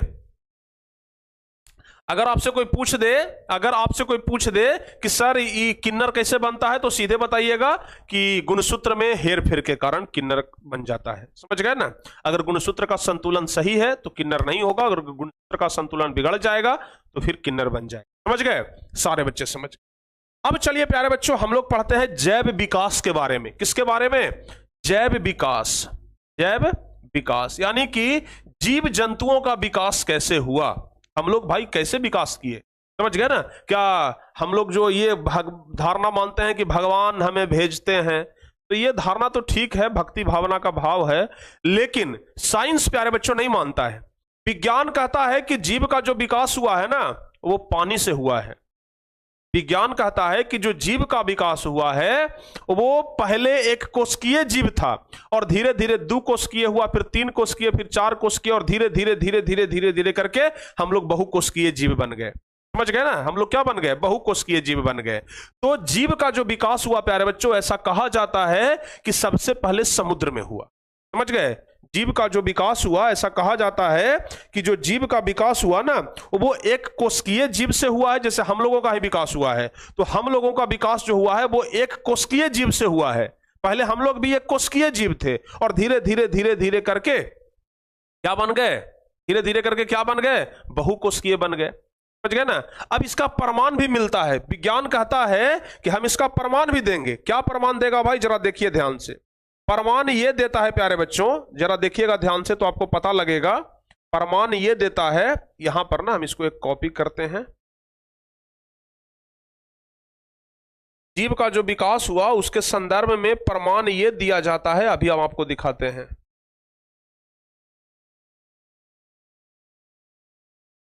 हाँ। देखिएगा जरा ध्यान से। ऐसा कहा जाता है ना कि जो जीव का विकास हुआ है ना, वो प्यारे बच्चों जल से हुआ है। क्योंकि कोई भी मानव, जैसे मानव का ही बात करते हैं, तो कोई भी मानव अगर जन्म लेता है ना, तो जन्म तो लेता है तो आदमी के जैसा होता है, लेकिन जब वो अपने मां के गर्भ में होता है, जब शुरुआती का 4-5 सप्ताह होता है ना, जैसे कोई अगर कोई महिला है वो प्रेग्नेंट हो गई, समझ गए, कोई अगर महिला प्रेग्नेंट हो गई, तो उसका जो शुरुआत का जो 5-6-7 सप्ताह होता है ना, वो भ्रूण बनता है। और वो भ्रूण को अगर आप देखेंगे ना, तो वो भ्रूण जो है वो मछली के जैसा दिखाई देता है। जैसे इस प्रकार का, देखिए ये है आदमी का भ्रूण। ये क्या है जी? आदमी का भ्रूण है, लेकिन देखने में नहीं, आपको देखने में नहीं लग रहा है कि मछली है? देखने में लग रहा है ना ये मछली है। समझ गए? देखने में लग रहा है ना, तो मछली ही नहीं लग रहा है। तो देखिए यहां तक, यहां तक, यहां तक, यहां तक, यहां तक के बाद फिर यहां तक प्यारे बच्चों, यहां तक लगता है कि मछली है। समझ गए ना? इस फेज तक भी यही लग रहा है कि मछली है। यहां से हल्का फल्का लगता है कि आदमी है, यहां से फिर लगता है आदमी है, यहां से धीरे धीरे आदमी, यहां से फिर धीरे धीरे आदमी, लेकिन ये सब लोला उला निकल रहता है। समझ गए? अब जब 9वां महीना 8वां महीना हो जाता है ना, तब जाकर के एकदम आदमी का रूप धर लेता है। समझ गए? तो विज्ञान कहता है कि भाई इसका प्रमाण ये है कि हम लोग जो है ना वो सूक्ष्म जीव से बने हैं। और दूसरी बात, हम लोगों का जो प्रजाति है ना, और हम लोगों के प्रजाति का जो पूर्वज है, वो सब एक समान रहा होगा। समझ गए? जैसे मछली जो बना तो वो हम ही लोग का प्रजाति है, लेकिन उसका वातावरण, उसका परिस्थिति, उसका अलग सलग रहन सहन हो गया, इसके कारण उसका जैविक विकास जो हुआ वो अलग तरीके से हुआ, वो मछली बन गया। और हम लोगों का विकास अलग तरीके से हुआ, हम लोग आदमी बन गए। बाघ का विकास अलग तरीके से हुआ, वो बाघ बन गया। समझ गए ना प्यारे बच्चों? तो ये ध्यान रखिएगा। तो विज्ञान ये कहता है ना कि जो जीव का विकास हुआ है वो जल से हुआ है। जीव का विकास कहां से हुआ है? जल से हुआ है। लोगों का ऐसा कहना है, विज्ञान का ऐसा कहना है। समझ गए? तो जीव का जो विकास हुआ है, ऐसा संदर्भ में कहना है कि जो जीव का जो विकास हुआ है प्यारे बच्चों, वो कहां से हुआ है? वो हुआ है जल से। तो सबसे पहले जीव का विकास कहां से हुआ? जल से हुआ। समझ गए ना? सबसे पहले जो जीव का विकास हुआ वो जल से हुआ। अब जल से जब जीव का विकास हुआ तो धीरे धीरे कभी कभी छटपटा करके धरतियों पर निकल जाता था। जैसे मछली को देखते हैं ना कि पानी में डालिए तो छटपटाते छटपटाते कभी कभी स्थल पर आ जाता है। तो पहली बार जीव का विकास हुआ जल में, लेकिन धीरे धीरे फिर उसका विकास स्थल पर भी होने लगा। ठीक है ना? स्थल के बाद फिर उसका विकास हवा में भी होने लगा, और हवा के बाद फिर प्यारे बच्चों मानव का विकास हुआ। समझ गए? उसके बाद किसका विकास हुआ? मानव का विकास हुआ। सारे बच्चे समझे ये बात को, जल्दी से बताइए, सभी बच्चे ये बात समझ गए? अच्छा, एक धारणा और है जीव के विकास के संदर्भ में। कहीं कहीं पर अगर आप 12th क्लास में जाएंगे ना, तो 12th क्लास के बायोलॉजी में ये चीज पढ़ना है कि जो नील नदी का पानी है ना, नील नदी का पानी, नील नदी का जो पानी है प्यारे बच्चों, उस नील नदी के पानी में इस तरीके का गुण है कि अगर उस पानी को कुछ दिन तक के लिए ढक के रख दिया जाए तो उसमें सूक्ष्म जीव उत्पन्न हो जाते हैं। मतलब पानी से जीव उत्पन्न हो जा रहा है, सोचिए जरा, पानी से जीव उत्पन्न हो जा रहा है। तो ऐसा कहा जाता है कि जो जीव का उत्पत्ति हुआ वो नील नदी से हुआ, ठीक है ना। कहीं कहीं पर ऐसा कोई पुस्तक में ऐसा भी लिखा हुआ है कि जीव का जो उत्पत्ति हुआ, जीव का जो विकास हुआ वो नील नदी के पानी से हुआ, समझ गए ना। कहीं कहीं पर ऐसा भी लिखा जाता है प्यारे बच्चों, ठीक है। तो ऐसा धारणा है, आपके पुस्तक में भी ऐसा लिखा हुआ है कि हम लोगों का मतलब पृथ्वी पर जितने भी सारे जीव जंतु हैं, सबका जो पूर्वज है वो एक ही रहा होगा। और जैविक विभिन्नता के कारण, जैविक विभिन्नता हम आपको पिछले क्लास में पढ़ाए थे, दो प्रकार का विभिन्नता होता है, एक जननिक विभिन्नता और एक कायिक विभिन्नता। जो जनन से यानी कह सकते हैं कि मां के पेट के अंदर से ही जिसमें विभिन्नता है वो तो जननिक विभिन्नता हुआ। लेकिन एक कायिक विभिन्नता होता है कि जलवायु के कारण, ठीक है ना, वायुमंडलीय परिवर्तन के, सॉरी क्या बोलते हैं, वायुमंडल के कारण, वायुमंडल में होने वाले जो परिवर्तन है उसके कारण अगर विभिन्नता आ जाए तो उसको बोलते हैं कायिक विभिन्नता। पिछले क्लास में आपको पढ़ाए थे जननिक विभिन्नता और कायिक विभिन्नता, पढ़ाए थे ना। तो ये प्यारे बच्चों कहा जाता है कि जो हम लोगों का जो पूर्वज था, पृथ्वी पर जितने भी सारे जीव जंतु हैं सबका जो पूर्वज था वो सबका पूर्वज एक ही था, समझ गए। लेकिन धीरे धीरे धीरे धीरे धीरे धीरे करके उसका क्या हुआ, अलग अलग विखंडन हुआ और वो प्यारे बच्चों अलग अलग तरीके के प्राणी में ढल गया, समझ गए, अलग अलग तरीके के प्राणी में ढल गया। जैसे इस तरीके से आप समझिए, ये प्यारे बच्चों ढेर सारा जीवाणु है, समझ गए ना। ढेर सारा क्या है जी, ये कोई कीटाणु है, मान लिया जाए कि ढेर सारा कीटाणु है, समझ गए ना। कोई ऐसा कारण आ जाए, कोई ऐसा कारण आ जाए कि पृथ्वी, जैसे ये पृथ्वी है और पृथ्वी पर ढेर सारे कीटाणु हैं, अगर कोई ऐसा कारण आ जाए कि पृथ्वी यहां से फट जाए, पृथ्वी यहां से फट जाए, अलग अलग हो जाए, तो इधर के जो कीटाणु थे या फिर कह सकते हैं कि जो इधर के जीवाणु थे वो अलग हो गए और जो इधर के जीवाणु थे वो अलग हो गए। इन लोगों का रहन सहन अलग हो जाएगा, रहन सहन अलग हो जाएगा, और इन लोगों का रहन सहन ना, और इन लोगों का रहन सहन अलग हो जाएगा। जब कई 1000 वर्ष के बाद ये दोनों मिलेगा तो कहेगा कि अरे तू हमारे प्रजाति के है, हम तो चिन्हिए नहीं रहे, क्योंकि दोनों का परिवेश के अनुसार शरीर ढल जाएगा। जैसे एक प्यारे बच्चों एक एग्जाम्पल देते हैं मेढक का, हम आपको, समझ गए ना। जैसे एक मेढक का एग्जाम्पल देते हैं, आपको समझ में आ जाएगा। इतना तरह के मेढक, आखिर है तो सब मेढक का ही प्रजाति। सोचिए जीव का विकास किस तरीके से हुआ ये हम आपको समझा रहे हैं। है तो प्यारे बच्चों सब मेढक का ही प्रजाति, देख रहे हैं ना, ये भी मेढक का ही प्रजाति है, ये भी मेढक का प्रजाति है, ये भी मेढक ही है, ये भी मेढक ही है और ये भी मेढक ही है। लेकिन सबका अलग अलग तरीके से विकास हुआ है, इसलिए सबका प्यारे बच्चों देख रहे हैं ना कि जैविक विकास आपको साफ झलक रहा है कि अलग अलग है, समझ गए। सब मेढक का ही प्रजाति है, सब मेढक ही है। और जब पहली बार इन लोगों का, अगर इन लोगों के हजारों साल पहले के पूर्वज को देखा जाए तो सब एक समान ही होंगे। अगर हजारों साल पहले के पूर्वज को देखा जाए तो सबका पूर्वज एक जैसा होगा। लेकिन कोई पानी में रह गया, कोई स्थल में रह गया, कोई जमीन के अंदर दब करके कई सालों तक रह जाता है, कोई बढ़िया से कोई जंगल में रह गया तो एकदम रंगीन बन गया। मतलब सबका परिवेश बदल गया, वातावरण बदल गया, जलवायु बदल गया, जिसके कारण से सबका प्यारे बच्चों रंग रूप बदल गया। तो जीव का भी विकास कुछ इसी तरीके से हुआ है, समझ गए ना।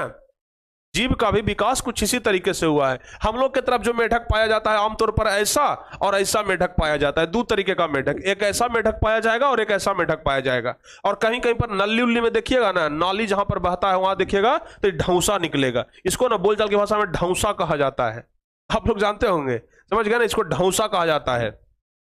ये बड़का बड़का हो रहता है, आधा किलो 1 किलो का रहता है वो जी, समझ गए ना। तो चूंकि इसका परिवेश अलग मिला तो ये ढौंसा बन गया, ये छोटा रह जाता है। ये तो हम कभी देखे ही नहीं है, लेकिन प्यारे बच्चों इस तरीके का मेढक होता है। इस तरीके का मेढक ना आपको मतलब घने जंगल में चले जाइएगा तो इस तरीके का मेढक मिलेगा, देखने में लगता है कि एकदम विषैला है भाई, जहरीला है, पता नहीं जहरीला होता है कि नहीं। और हम लोग की तरफ दूसरा इस तरीके का मेढक आता है, समझ गए ना।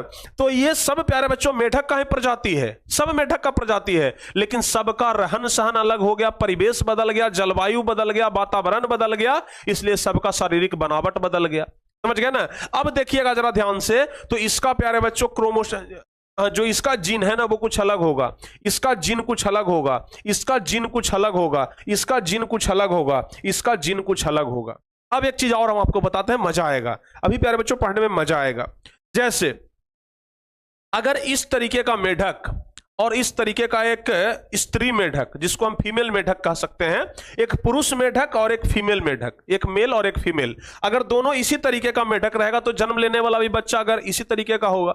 लेकिन अगर एक ई मेढक को पकड़ के और ई मेढक को पकड़ के शादी करवा दें, एग्जाम्पल के लिए आपको समझाने के लिए बता रहे हैं, अगर एक ही रंगीन वाला मेढक को और एक ही ढौसा को, दोनों को पकड़ करके अगर हम शादी करवा दें, दोनों के बीच को हम, अगर प्यारे बच्चों दोनों के बीच में अगर संबंध बनेगा, दोनों के बीच में जनन का क्रिया होगा, तो जन्म लेने वाला बच्चा कैसा होगा?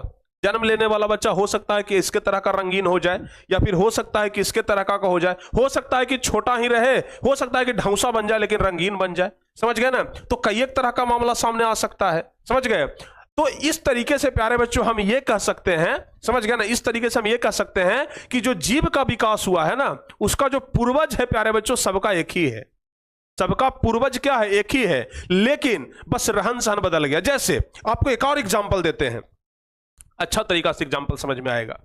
अगर प्यारे बच्चों मानव का पूर्वज देखा जाए तो मानव का तो पूर्वज एक ही है ना, बताइए। अरे मानव का पूर्वज एक ही है ना, सब मानव का पूर्वज तो एक ही होगा।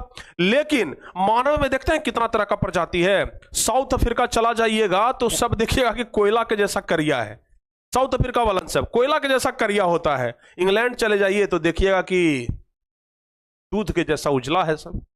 समझ गए ना?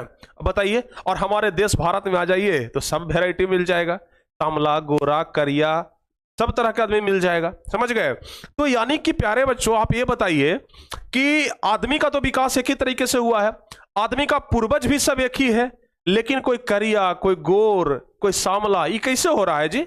है सबका परिवेश के कारण हो रहा है।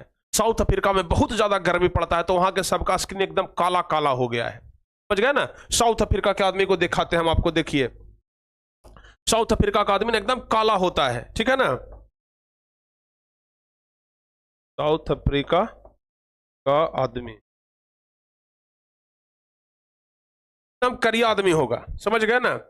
मतलब लगेगा कि भाई कोयला से उसको कोई रगड़ दिया है जैसा लगेगा। देखिए लगेगा ना कि कोयला से इसको कोई रगड़ दिया है जैसे, देखिए लग रहा है। तो ये साउथ अफ्रीका का आदमी है। अगर इंग्लैंड के एक आदमी को ले लीजिएगा तो एकदम गोरा होगा, उसको तो भाई गोरा कहां ही जाता है, आप लोग पढ़े होंगे, ठीक है ना? उसको तो गोरा कहां ही जाता है।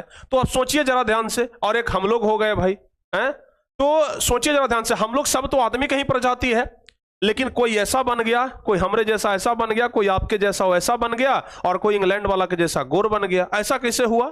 सबके रहन सहन के कारण हुआ। इसका वातावरण कुछ अलग, इसका जलवायु कुछ अलग था तो ये ऐसा बन गया, हमारा जलवायु कुछ ऐसा था तो हम ऐसा बन गए। समझ गए ना? अब देखते होंगे कोई घर से ज्यादा नहीं निकलता होगा तो वो आदमी गोर रहता है। अब जो कोई खेत में काम करता है तो वो आदमी करिया रहता है। समझ गए ना? लेकिन ये अगर कितनों एसी में रह जाएगा ना तो इसका चमड़ी गोर नहीं होगा। ये अगर कितनों एसी में रह जाएगा ना तो इसका चमड़ी गोर नहीं होगा। समझ गए? क्योंकि प्यारे बच्चों अब इसके ना क्रोमोसोम में चला गया है एक करिया वाला चीज। समझ गए ना? अब इसके गुणसूत्र में चला गया है, अब इसके ना जीन में चला गया है। समझ गए? तो ये कितनों फेयर लवली लगा ले, कितनों फेयर हैंडसम लगा ले, कितनों क्रीम पाउडर लगा ले, गोर नहीं होगा ये। समझ गए? ये बात ध्यान रखिएगा। समझ गए ना? हाँ, तो ये होता है प्यारे बच्चों रहने का असर, अलग अलग तरीके से रहने का असर। और जीव का जो विकास हुआ है ना कुछ इसी तरीके का हुआ है। समझ गए ना? जीव का जो विकास हुआ है कुछ इसी तरीके का हुआ है। अब साउथ अफ्रीका वाला कोई आदमी जाकर के इंग्लैंड के लड़की से शादी कर ले तो उससे जन्म लेने वाला बच्चा कैसा होगा? हो सकता है कि इसके जैसा हो, या फिर हो सकता है कि एकदम इंग्लैंड वाला के जैसा गोरी हो। और तांबला हो सकता है क्या? नहीं, क्योंकि इसके जीन में नहीं है। या फिर मे भी हो सकता है अगर इसका कोई पूर्वज रहा होगा सांवला तो हो सकता है। समझ गए? तो इस तरीके का प्यारे बच्चों माहौल खड़ा हो सकता है। तो ये बात है ना, आप लोग ध्यान रखिएगा। जैसे मेढक पर हम आपको समझाए, सब मेढक का ही प्रजाति है, सबका पूर्वज, सबका वंशज एक ही है, लेकिन सबका रहन सहन, सबका बनावट, सबका जलवायु अलग अलग हुआ, जिसके कारण ये सब क्या हो गया? बदल गया। तो जैव विकास प्यारे बच्चों यही है। समझ गए ना? जैव विकास यही है। समझ गए?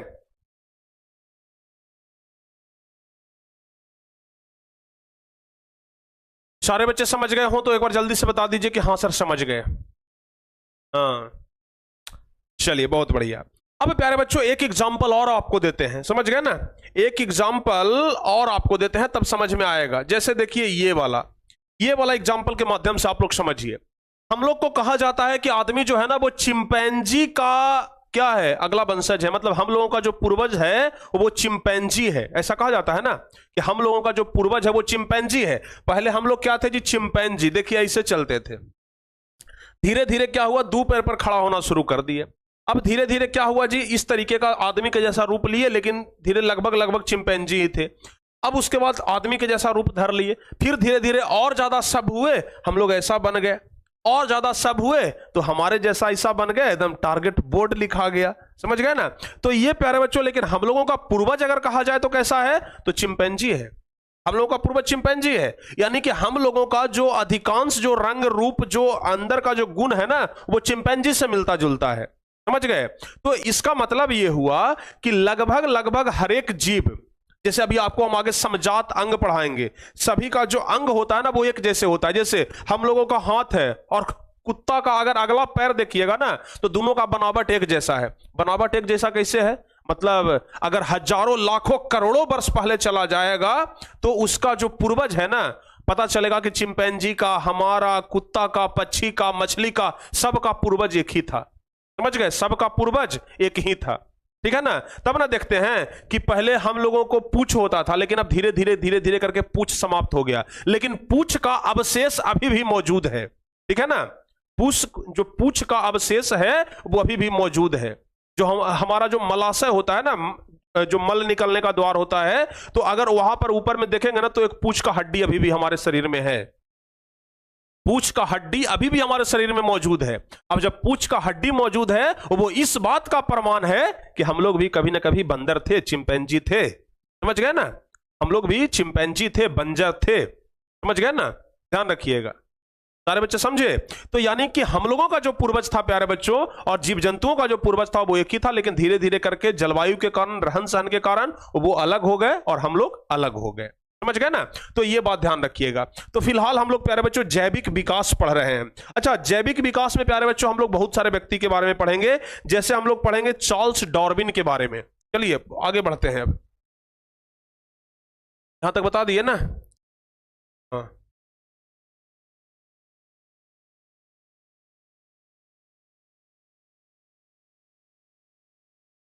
जैव विकास हम लोग क्या पढ़ रहे हैं, जैव विकास।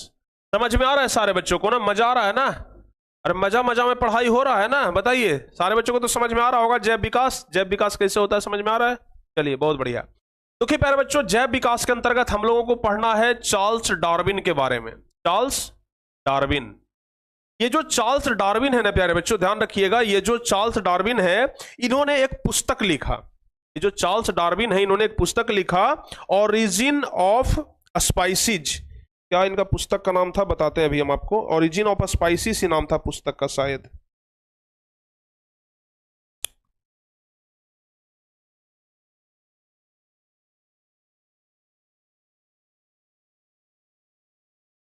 ओरिजिन ऑफ स्पाइसीज नाम था इनके पुस्तक।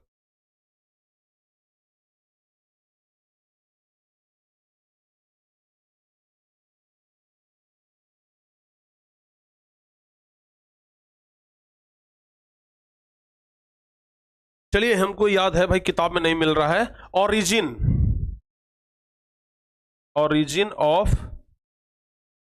स्पाइसीज, ओरिजिन ऑफ स्पाइसीज नामक पुस्तक लिखी, कौन, चार्ल्स डार्विन ने। आपके परीक्षा में ऑब्जेक्टिव क्वेश्चन में पूछा जाता है कि चार्ल्स डार्विन ने कौन सी पुस्तक लिखी, या फिर ओरिजिन ऑफ स्पाइसीज के लेखक कौन है, तो आपको बताना है कि ओरिजिन ऑफ स्पाइसीज के लेखक कौन है, चार्ल्स डार्विन है, ठीक है ना। और Charles Darwin origin of species, और इन्होंने सिद्धांत दिया था, समझ गए ना। इन्होंने प्यारे बच्चों एक सिद्धांत दिया था, क्या दिया था, सिद्धांत दिया था। और सिद्धांत का नाम था सिद्धांत का नाम था नेचुरल सिलेक्शन थ्योरी का सिद्धांत, ठीक है ना, नेचुरल सिलेक्शन,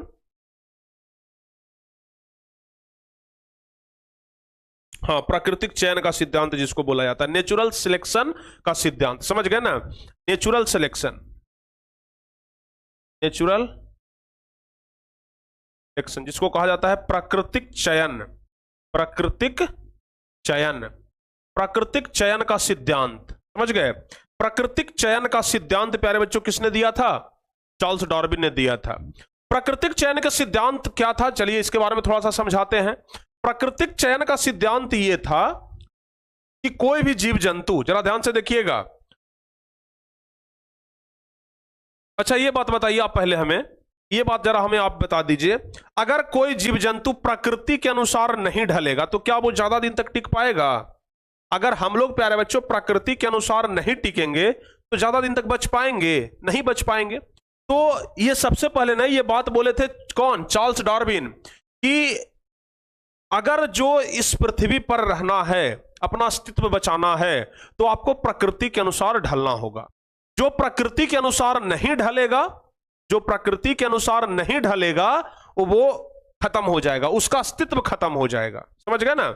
उसका क्या हो जाएगा? अस्तित्व खत्म हो जाएगा। ये चार्ल्स डार्विन का सिद्धांत कहता है कि उसका अस्तित्व खत्म हो जाएगा। समझ गए? तो इसी को कहते हैं प्राकृतिक चयन का सिद्धांत, यानी कि प्रकृति के द्वारा जो चयन किया गया है उसको मानना पड़ेगा, नहीं तो आपका अस्तित्व खत्म हो जाएगा। समझ गए ना? इसमें एक एग्जांपल दिया जाता है जिराफ का। समझ गए कि जिराफ का गर्दन काफी ज्यादा लंबा होता है। क्यों भाई? पहले जिराफ का गर्दन, जो गर्दन है ना, इतना लंबा नहीं हुआ करता था। पहले जिराफ का गर्दन छोटा हुआ करता था। समझ गए? लेकिन छोटा गर्दन से वो नीचे वाला घास चरता था। समझ गए ना? अब जब नीचे वाला घास खत्म हो गया तब उसको जरूरत पड़ा कि अब ऊपर में जो पेड़ पौधे का पत्ती है उसको खाएं, तो उसको खाने के लिए लंबा गर्दन का जरूरत पड़ा। तब प्रकृति ने क्या किया? उसका गर्दन धीरे धीरे धीरे धीरे करके लंबा कर दिया। तो ये इसी को कहते हैं प्राकृतिक चयन का सिद्धांत। अगर वो प्रकृति के अनुसार नहीं ढलता तो वो उसका अस्तित्व खत्म हो जाता। समझ गए ना? जिराफ का अस्तित्व आज इसलिए बचा हुआ है क्योंकि जिराफ ने अपना जो प्राकृतिक चयन है, यानी कि अपना जो बनावट है वो प्रकृति के अनुसार किया। समझ गए? और प्रकृति के अनुसार जो बनावट नहीं करेगा अब उसका अस्तित्व खत्म हो जाएगा। तो ये सिद्धांत, सबसे पहला चीज ध्यान रखिएगा, ओरिजिन ऑफ स्पाइसिस के लेखक कौन है? तो चार्ल्स डार्विन है। इन्होंने कौन सा सिद्धांत दिया? तो नेचुरल सिलेक्शन का सिद्धांत, यानी कि प्राकृतिक चयन का सिद्धांत। नेचुरल सिलेक्शन थ्योरी जिसको कह सकते हैं, प्राकृतिक चयन का सिद्धांत, प्राकृतिक चयन का सिद्धांत। समझ गए ना? प्राकृतिक चयन का सिद्धांत जिसको बोलते हैं नेचुरल सिलेक्शन, यानी कि प्राकृतिक चयन का सिद्धांत। समझ गए? इसके बारे में समझ गए ना? चलिए बहुत बढ़िया। तो चलिए प्यारे बच्चों, अभी तक जितना हम आपको पढ़ाए हैं ना, पहले उसका हम बता देते हैं कि किस तरीके से लिखना है। सबसे पहले हम आपको जैव विकास के बारे में पढ़ा दिए। जैव विकास क्या है? अगर आपके परीक्षा में आ जाए कि जैव विकास क्या है, परिभाषा लिखिए। तो जैव विकास का परिभाषा हम लोग कैसे लिखेंगे? जैव विकास पूरा कॉन्सेप्ट हम आपको समझा दिए। परिभाषा लिखेंगे कि जीव विज्ञान की वह शाखा जिसमें जीवों की उत्पत्ति तथा उसके पूर्वजों का इतिहास तथा समय समय पर उसमें हुए क्रमिक परिवर्तन का अध्ययन किया जाता है, तो उसे जैव विकास कहते हैं। समझ गए ना? किस तरीके से जीवों का उत्पत्ति हुआ, सबसे पहला चीज ये, जीवों का उत्पत्ति किस तरीके से हुआ। हमारे पूर्वज अगर हैं तो उनका इतिहास कैसा है, तो जिनके पूर्वजों का इतिहास के बारे में पढ़ना हो विज्ञान की जिस शाखा में, जीव विज्ञान की जिस शाखा में हमें यह पढ़ना है कि जीवों का उत्पत्ति कैसे हुआ, हमारे पूर्वजों का इतिहास क्या है, समय समय पर उसमें क्या क्या परिवर्तन हुए, अगर इन सब चीजों का अध्ययन हम लोग जीव विज्ञान के जिस शाखा में कर रहे हैं उसी को कहते हैं जैव विकास। समझ में आया? समझ में आया ना?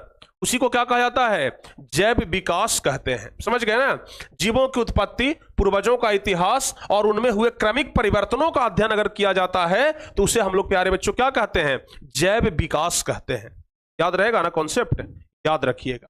अच्छा, इसका एक दूसरा परिभाषा भी है कि पृथ्वी पर वर्तमान जटिल प्राणियों का विकास प्रारंभ में पाए जाने वाले सरल प्राणियों में परिस्थिति और वातावरण के अनुसार होने वाले परिवर्तनों के कारण हुआ, और सजीव जगत में होने वाले इस परिवर्तन को जैव विकास कहते हैं। लेकिन यह वाला परिभाषा ज्यादा कॉम्प्लिकेटेड है, शायद आपको न याद हो, इसलिए आप लोग ऊपर वाला परिभाषा याद कर लीजिएगा, बहुत आसान है। समझ गए ना? ऊपर वाला परिभाषा प्यारे बच्चों आप लोग याद कर लीजिएगा, एकदम आसान परिभाषा है, आसानी के साथ आपको याद भी हो जाएगा। ठीक है? चलिए, तो जैव विकास आप लोग समझ गए। इस तरीके से कुछ जैव विकास हुआ प्यारे बच्चों, ग्राफ के माध्यम से समझा दिए। जैसे देखिए, हाँ एकदम इस वाले फोटो से ना आपको समझ में आ जाएगा। देखिए, पहले हम लोग का मुंह कैसा था? चिंपैंजी के जैसा था ना, एकदम ऐसा था, चिंपैंजी के जैसा। समझ गए? और उसके बाद फिर प्यारे बच्चों ऐसा हुआ, फिर ऐसा हुआ, देख लीजिए बंदर के जैसा फिर आ गया, फिर ऐसा देखिए, फिर ऐसा हुआ, धीरे धीरे करके फिर देखिए हल्का हल्का आदमी के जैसा हुआ एकदम, फिर इधर देखिए हल्का आदमी के जैसा हुआ, फिर इधर देखिए राक्षस के जैसा हुआ। समझ गए ना? ये देखिए साउथ अफ्रीका वाला है, समझ गए। तो ई हो गया, फिर इसके जैसा हुआ, फिर इसके जैसा हुआ, दाढ़ी मोछ नहीं कटवाता था जी, तो फिर देखिए ऐसा हो गया, ई कहाँ वाला है, बांग्लादेश वाला। और ई देखिए किसके जैसा है, मलिंगा के जैसा लग रहा है। और अब प्यारे बच्चों धीरे धीरे आदमी फिर ऐसा हो गया, फिर दाढ़ी मोछ बढ़िया से बनवा लिया तो एकदम सभ्य मानव हो गया। तो इस तरीके से कुछ जीव का विकास हुआ, समझ गए ना, जीव का विकास कुछ इस तरीके से हुआ, समझ गए ना, ध्यान रखिएगा।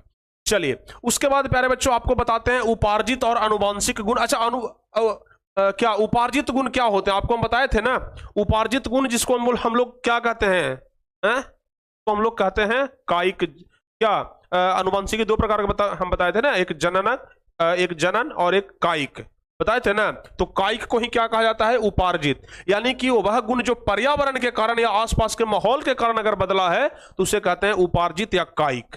पिछले क्लास में भी आपको बताए थे, अगर पर्यावरण के कारण या फिर आसपास के माहौल के कारण, वातावरण के कारण हमारे शरीर के अंदर, हमारे शरीर के ऊपर जो बदलाव आया है उसे कहते हैं कायिक या उपार्जित, समझ गए।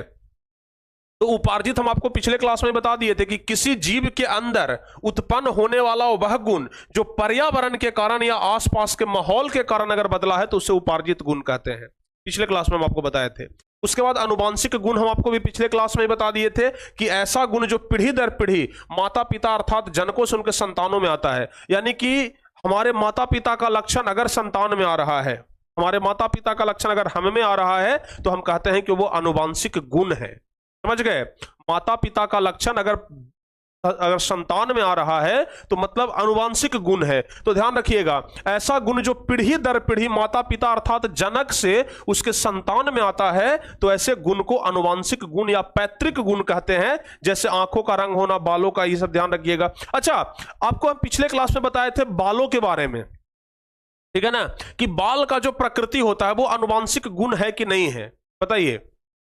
बाल का जो प्रकृति है वो अनुवांशिक गुण है कि नहीं है। और ये प्यारे बच्चों ध्यान रखिएगा, ये जो उपार्जित गुण होते हैं ना, अगर मान लिया जाए, जरा ध्यान से सुनिएगा, हमारा बाल घुंघरेला था, हमारा बाल कैसा था जी, घुंघरेला, हम बाल को सेट करवा लिए। आजकल तो देखते हैं ना भाई, क्या आयरन टाइप का आता है, उससे ना बाल सेट हो जाता है। अगर घुंघरेला बाल भी है ना तो एकदम सीधा हो जाएगा वो, समझ गए। घुंघरेला बाल है तो सीधा हो जाएगा, अगर बाल सीधा है तो घुंघरेला हो जाएगा। लड़की लोग को देखिएगा ना, उसका बाल सीधा होता है लेकिन वो पता नहीं गोल बेलन के जैसा ना उसमें बाल को घुमवा लेती है एकदम, समझ गए।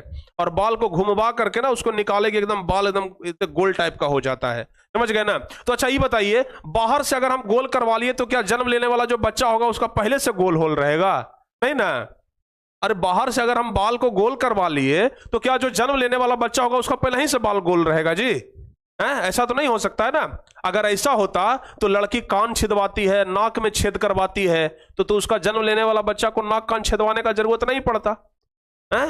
अगर बाहर का जो गुण है उसके बाल बच्चों पर आ जाता तो लड़कियों का जितना भी बाल बच्चा होता है उसका तो कान नाक छिदवाने का जरूरत नहीं पड़ता, क्योंकि लड़की लोग तो कान छिदवा लेती है भाई, बाल को छिदवा लेती है, समझ गए। तो उसका बाल बच्चा में तो वो गुण अपने से आ जाना चाहिए था, लेकिन वो गुण आता है नहीं, आता है क्योंकि वो उपार्जित गुण है, उसे बाहर से उपार्जित किया गया है, समझ गए ना।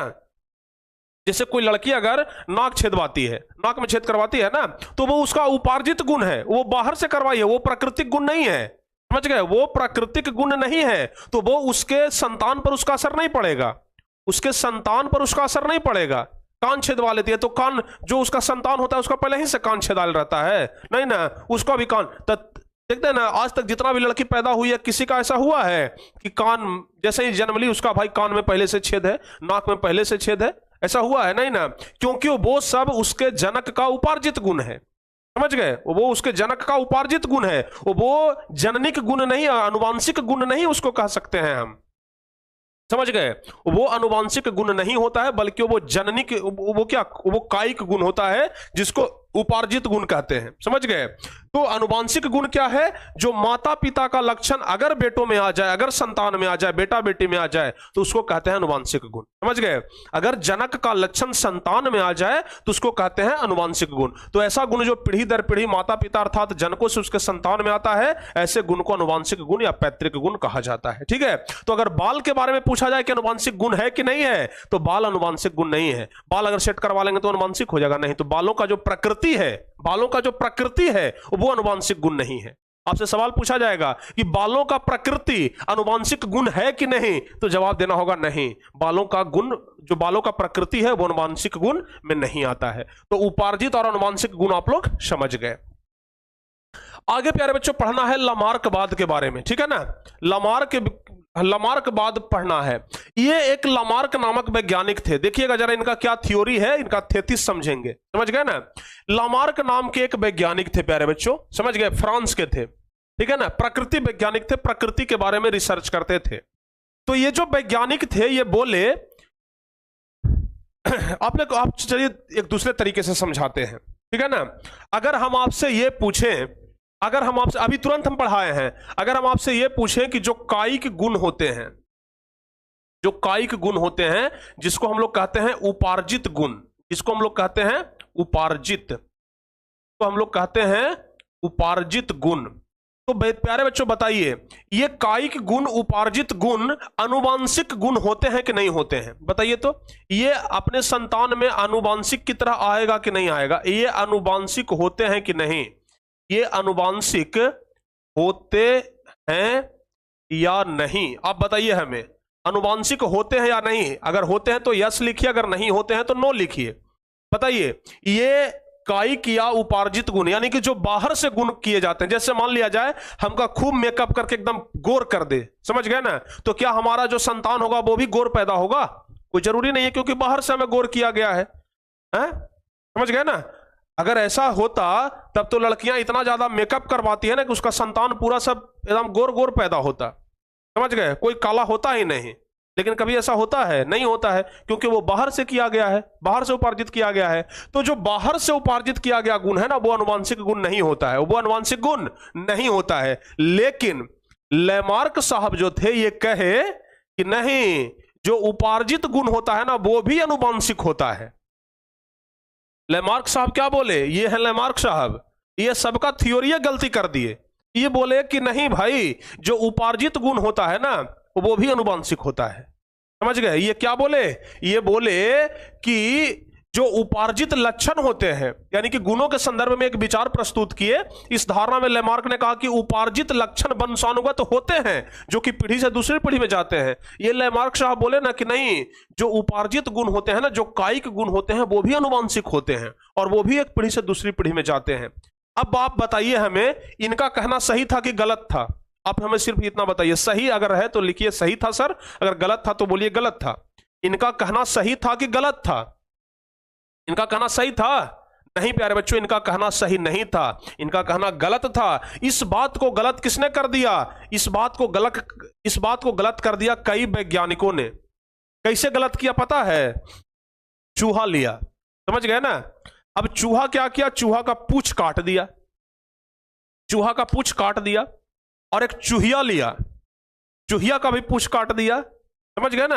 एक चूहा लिया, उसका भी पूंछ काट दिया, एक चूहिया लिया, उसका भी पूंछ काट दिया, और दोनों में कुछ शादी करवा दिया, समझ गए। यानी कहने का मतलब दोनों के बीच जनन हुआ, समझ गए ना। चूहा और चूहिया के बीच में क्या हुआ? जनन हुआ। अब दोनों का पूंछ कटा हुआ है, जन्म लेने वाला बच्चा का भी पूंछ कटा होना चाहिए ना, है? जब इनका बात अगर सही है तो जनन करने के बाद जो बच्चा पैदा हुआ, जो संतान पैदा हुआ चूहा का, उसका भी पूंछ नहीं रहना चाहिए था। लेकिन जब संतान पैदा हुआ तो उसका पूंछ था, समझ गए। जब संतान पैदा हुआ तो उसका पूंछ था, और ऐसा करके ना 21 पीढ़ी तक देखा गया। कितना? 21 पीढ़ी तक, समझ गए ना। 21 पीढ़ी तक, मतलब चूहा का संतान हो जाए उसका भी पूंछ काट दे, फिर उसका संतान उसका भी पूंछ काट दे, मतलब 21 पीढ़ी तक पूंछ काट काट के देखा गया। लेकिन कोई पीढ़ी में ऐसा नहीं हुआ कि जन्म के साथ ही पूंछ कटा हुआ है। तो बताइए, इनका कथन गलत हो गया कि नहीं हो गया?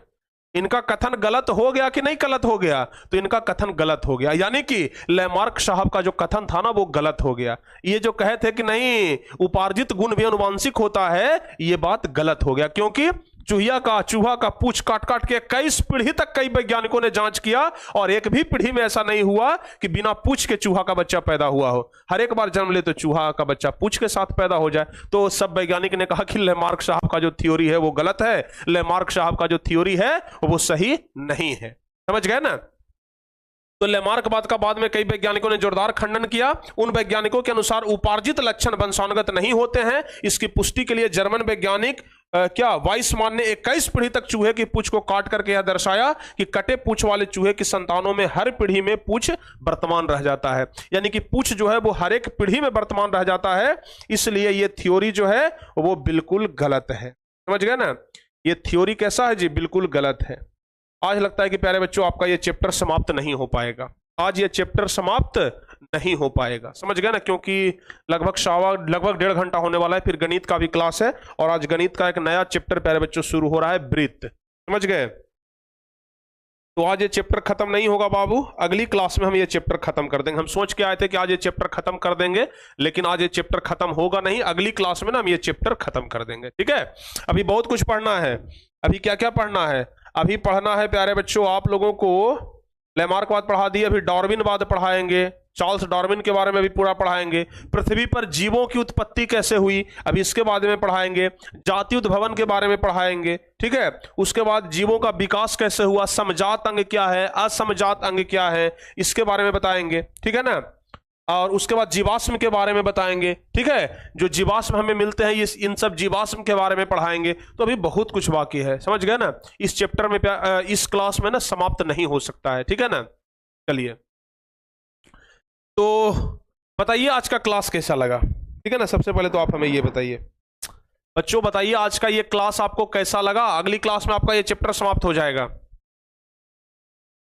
अगली क्लास में आपका ये चैप्टर समाप्त हो जाएगा। जल्दी से बताइए आज का ये क्लास कैसा लगा आपको?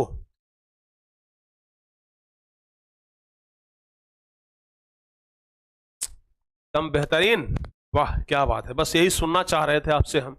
एकदम बेहतरीन लगा ना?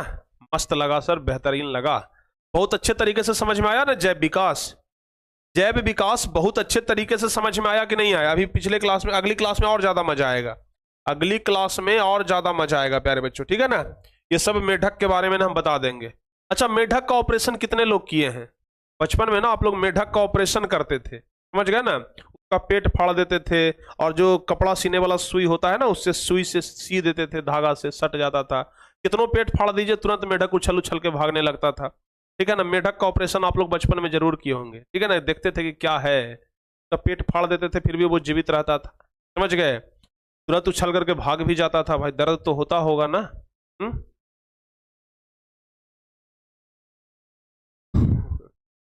तो आप लोग किए हैं ना? तो चलिए प्यारे बच्चों, अब आज की इस क्लास को ना यहीं पर समाप्त करेंगे। अगली क्लास में आपका ये चैप्टर समाप्त हो जाएगा, ठीक है? और उसके मतलब कि आपको हम इतना कह दें कि अगले 1 2 3 अगले 3 क्लास में आपका बायोलॉजी समाप्त हो जाएगा। अगले 2 से 3 क्लास में आपका बायोलॉजी समाप्त हो जाएगा। बायोलॉजी का जो ये पुस्तक है ना, फिजिक्स तो समाप्त हो ही गया है, बायोलॉजी भी प्यारे बच्चों अगले 2 से 3 क्लास में आपका समाप्त हो जाएगा, पूरा किताब समाप्त हो जाएगा, समझ गए? तो बायोलॉजी का भी सिलेबस खत्म। हम आपको क्या बोले हैं, इस मंथ में सिलेबस खत्म होगा, टोटल सब्जेक्ट का तो खत्म कर देंगे। साइंस लगभग खत्म हो गया है, फिजिक्स खत्म हो गया है, 2 से 3 क्लास में आपका बायोलॉजी खत्म हो जाएगा। फिर प्यारे बच्चों केमिस्ट्री बचेगा, जिसे हम एप्लीकेशन पर कल से ही शुरू कर रहे हैं, कल से ही एप्लीकेशन पर हम केमिस्ट्री शुरू कर रहे हैं, तो वो हो जाएगा आपका, समझ गए ना? तो अब कुल मिलाकर के आपका साइंस तो लगभग समाप्त हो गया, बच जाएगा सोशल साइंस, 10 से 15 दिन में खत्म हो जाएगा, समझ गए ना? चलिए, तो चिंता करने की कोई बात नहीं है प्यारे बच्चों। हम क्या बोलेंगे, सिलेबस आपका नवंबर में खत्म होगा, नवंबर में खत्म होगा, ठीक है? तो चलिए अब आज के इस क्लास को भाई यहीं पे समाप्त करते हैं। मिलते हैं प्यारे बच्चों अगली क्लास में, लेकिन जाते जाते आप लोग कमेंट करके जरूर बताइएगा कि आपको ये आज का क्लास कैसा लगा, समझ गए ना? कमेंट करके आप जरूर बता दीजिएगा, कमेंट करके आप लोग जरूर बता दीजिएगा कि आज का ये क्लास आपको कैसा लगा। आप लोगों का हम कमेंट का इंतजार करेंगे, कमेंट हम पढ़ेंगे कि भाई आप लोगों को क्लास कैसा लगा। जो बच्चे चैनल पर नए हैं चैनल को जरूर सब्सक्राइब कर लीजिएगा, ठीक है ना? चैनल पर नए हैं वो चैनल को जरूर सब्सक्राइब कर लीजिएगा। और जो बच्चे हमें इंस्टाग्राम पर फॉलो नहीं किए हैं जरूर इंस्टाग्राम पर फॉलो कर लीजिएगा, लाइव हम आते रहते हैं वहां पर भी आप लोगों से बातचीत करने के लिए, ठीक है? और 10,000 फॉलोअर इंस्टाग्राम पर भी पूरे होने वाले हैं, 10,000 बच्चे जुड़ने वाले हैं इंस्टाग्राम पर। तो प्यारे बच्चों आप लोग जल्दी से ना इंस्टाग्राम पर भी हमें फॉलो कर लीजिएगा, जो बच्चे इंस्टाग्राम यूज करते होंगे, ठीक है? चलिए, तो चलिए प्यारे बच्चों अब आज के इस क्लास को यहीं पे समाप्त करते हैं। मिलते हैं हम आपसे अगली क्लास में, ठीक है? अगली क्लास में आपका ये चैप्टर समाप्त हो जाएगा विथ ऑब्जेक्टिव और विथ सब्जेक्टिव सब, समझ गए ना। तो तब तक के लिए जय हिंद, बात।